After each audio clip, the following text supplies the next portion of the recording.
Can you feel the burn? That is what supporters for Democratic presidential candidate Bernie Sanders are saying as he picks up momentum.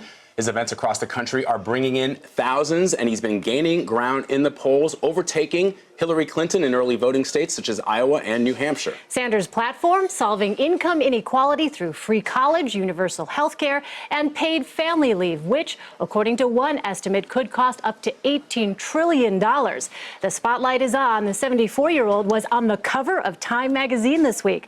And Senator Bernie Sanders is here with us now on set. Senator, thanks so much for joining us. My pleasure. First, I want to get to something that is in the news this morning, and that is something that a supporter of Donald Trump said last night. He talked about the problem in this country, he said, is Muslims, and he said the president is one of them. I'm wondering, he also said he's not even an American. I'm wondering what your reaction is to that. I think it's pathetic. Donald Trump, as you know, was in fact one of the leaders of the so-called birth the movement, questioning whether or not the president was born in the United States of America. I think it's time we got beyond that. It's time we ended racism in this country. My father came from Poland. No one asked for my birth certificate. The president of the United States was born in Hawaii. He is an American, and I really am tired of these attacks. Think Donald Trump should have corrected him? Absolutely, absolutely. It does serve as a contrast to Senator John McCain when he was asked that very same question back in 2008 when he was running against President Obama. And earlier this week, Vice President Joe Biden called this message sick, this pandering to xenophobia. You clearly agree with the Vice President. Yeah, I do. Look, we got real problems in this country. You know what they are? For the last 40 years, the middle class of this country is disappearing. We have massive wealth and inequality. Almost all of the new income and wealth is going to the top 1%. According to the scientific community, climate change is one of the great global crises that we face. So if we don't get our act together, the planet we're going to leave in our kids is not going to be in particularly good shape. We have a campaign finance system which is corrupt. It allows billionaires to buy elections. We got millions of families struggling to send their kids to college. We need to address the issues of racial justice. Those are the issues that we should be dealing with. Immigration is an issue. How do we provide a path towards citizenship, in my view, through comprehensive immigration reform? Let's discuss those issues. Let's stop the racism. Let's stop the xenophobia. Let's focus on the real issues impacting the American people. Senator, I'd like to ask you about the political landscape. Donald Trump, as you well know, has been leading in the polls. Ben Carson is in second place. You also have seen this surge, and you all have this outsider appeal. Does that surprise you? And what does that say to you about what it is the American people are looking for in their political leadership? Well, I think what the American people are looking for is a solution to understand why, despite an explosion of technology, they are working longer hours for lower wages. They are trying to understand why it is that the top 0.1% now have almost as much wealth as the bottom 90%. They are trying to understand why we are the only major country on earth that does not provide paid family and medical leave or provide health care to all people as a right. In other words, what they are saying, why in this great country do so few have so much and so many have so little? Why do we have the highest rate of childhood poverty of any major country on earth? Those are the questions that I think many of my supporters want answers to. Those are the issues we're working on. I want to get back to a point that you made. Wall Street Journal the other day said that my proposal was going to spend $18 trillion. They're wrong. It was inadequate. That is what the Wall Street Journal does. The fact of the matter is, yeah, we're going to spend $1 trillion to rebuild our infrastructure and create 13 million jobs. Yes, we are going to expand and extend Social Security by lifting the cap on taxable income. But in terms of health care, I hope everybody understands that we are the only major country on earth that doesn't guarantee health care to all people through a national health care program. What the Wall Street Journal forgot to say is that this proposal would eliminate the need for people to pay private health insurance. So at the end of the day, people would be paying less for health care than they pay today. Senator, you talk about these issues that are facing the American people. You've been in the Senate since 2007. You were in the Congress before that. You caucus with the Democrats. Why haven't you in Washington been able to fix those problems, even though people consider you an outsider? You've been in D.C. for quite a while. You really think that one United States senator could do it all alone? I think if you look at my record, it is the record of perhaps being the most progressive member of the United States Senate. But we have a little bit of a problem. That right now we have, among other things, the House and the Senate controlled by right-wing Republicans who believe that their job is to give more tax breaks to billionaires, not to provide health care to more people, but to throw people off of health care, make it harder for young people to go to college, make it harder for working families to feed their kids. And what I have said, by the way, to answer your question, I believe that no president, not Bernie Sanders or anybody else, can do all the things that have to be done to protect the middle class of this country. We need what I call a political revolution. Millions of people coming together to take on the billionaire class, which today has so much wealth and power. That political revolution you talk about, a lot of political analysts say there was a revolution as well with the Republicans back when Ronald Reagan became president. All of a sudden, people in the middle class, who for many years, their issues had been championed by the Democratic Party, all of a sudden saw themselves very much in a position that the Republicans were able to appeal with. In other words, they are putting forth proposals that enable businesses, but not necessarily the middle class, according to you.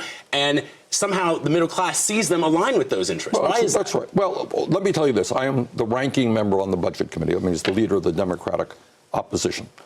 And check it out, because I'm telling you the truth. People will think I'm not. I'm being partisan. This is what the Republican budget was. Threw 27 million people off of health insurance by repealing the Affordable Care Act and cutting Medicaid. Cut Pell Grants by $90 billion over 10 years, making it harder for kids to go to college. And at a time when millions of families are struggling to put food on the table, massive cuts in nutrition programs. And then they gave over $250 billion in tax breaks to the top 0.2%. That's the truth. Now, whose agenda is that? Do you think that's a middle-class agenda? Do you think that's a working-class agenda? That is the agenda of the billionaire class, the class that funds much of what the Republican Party does. Senator, getting back to your own agenda, I think a lot of people are wondering when it is that they will hear specifics on plans to pay for some of these things. Well, they've already heard a lot of specifics. We have a pretty clear, and we need to honestly, we need to be more specific. But we have some very specific proposals. For example, we have a proposal that would, in fact, pay for free tuition at public colleges and universities. We pay for it by a tax on Wall Street speculation.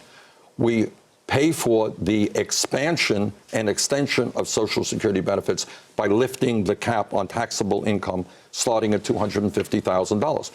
In my view, at a time when we have massive wealth and income inequality, when almost all of the new wealth and income is going to the top 1%, yes, those people are going to have to pay more in taxes. Senator, getting back to the race, Secretary Clinton has been struggling in the polls of late, and recently her super PAC sent out an email comparing you to British Labour Party leader Jeremy Corbyn, a committed socialist, and the email suggested that he'd be friendly with terrorist organizations. Right. What do you make of that kind of attack? I think it's pathetic, and I think it's what old-fashioned politics is about. You know, what you do is, I'm sure you meet a lot of people, and we say, well, you met that person, therefore you must agree with all of their views. Everybody knows that's politics at its worst. And let me tell you something.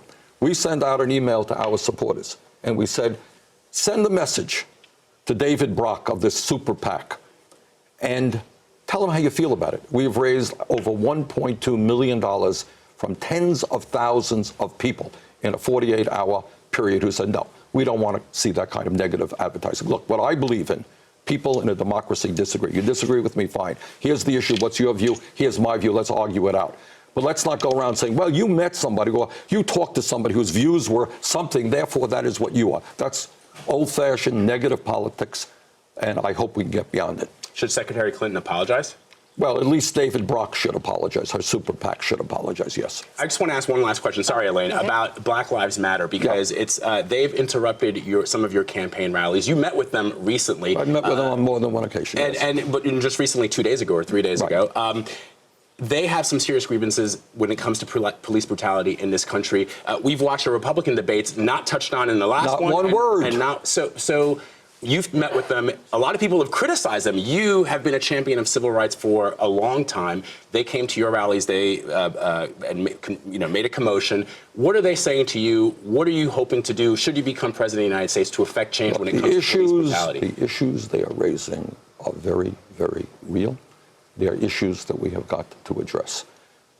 Nobody in America, I hope, finds it acceptable that unarmed African Americans are getting killed in police custody. And I'm a former mayor. I've worked with my police department. I know police officers all over the country. Vast majority of them are hardworking, honest, trying to do a very difficult job. But if a police officer breaks the law, that officer must be held accountable. We have more people in jail than any other country on earth, more than in China. We need real criminal justice reform. We need to figure out why so many people are going to jail. We need to take a look at mandatory minimum sentences. We need to make sure that people who are non-violent do not necessarily spend time in jail. We need to develop a path out of jail back to civil society rather than have the kind of recidivism rates that we have right now. There's an enormous amount of work that has to be done. And bottom line is, I think a lot of the points they are making are very important points and real points. President Obama has tried to tackle some of those very things that you've mentioned. And if he, as the nation's first African-American president, hasn't been able to successfully quell some of the tension between law enforcement and minority communities, what would you, Senator Sanders, be able to do, President Sanders be able to do to help? I'm not suggesting this is an easy issue. And you're right, the president has tried. I think we need to do a couple of things. I mean, as Americans, we've got to go into our hearts, and we've got to do everything that we can to combat what we call institutional racism, okay? But the second thing we need to do is real criminal justice reform. For example, just yesterday, I've introduced legislation that would get private corporations out of running jails, okay? I don't think that people should be making profit by seeing more and more people go into jail. But there's a lot more that has to be done. The bottom line is that when we have more people in jail than any other country, we got a lot of work to do, to make sure that our young people do not end up in jail. I'll give you one example. Real unemployment for African-American young people in this country today, 51%. 51%.